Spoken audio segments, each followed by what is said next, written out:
What is the difference between distributed memory and a shared memory system? A shared memory system consists of a connection of cores connected to a globally accessible memory, in which each core can have access to any memory location. This is a picture of shared memory system. Different CPU can access to the same global memory.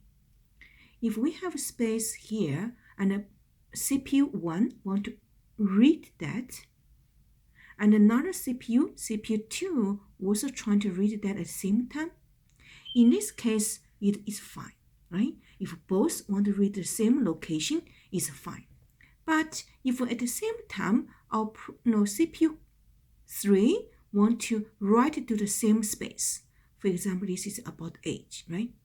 Then if the same time, then so it really depending on so who get this one first. So if the same time to write to that, in such case, the result is unpredictable.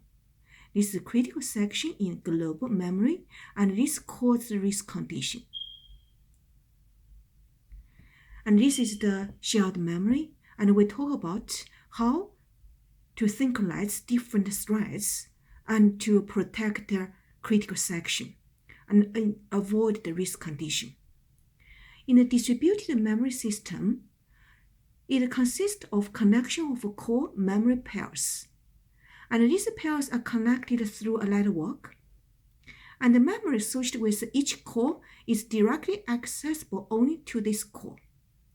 If CPU 1 want to get the data from CPU 2, then CPU 2 have to send the data through the interconnection or internet, and then so give the data to CPU 1.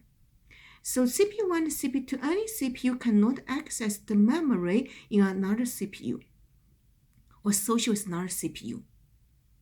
And in such case, if we have to correlate different process and share the data among each other, in that case, we have to use communication. And in the communication, we have a point-to-point communication and a connective communication. And we use communication to synchronize the different process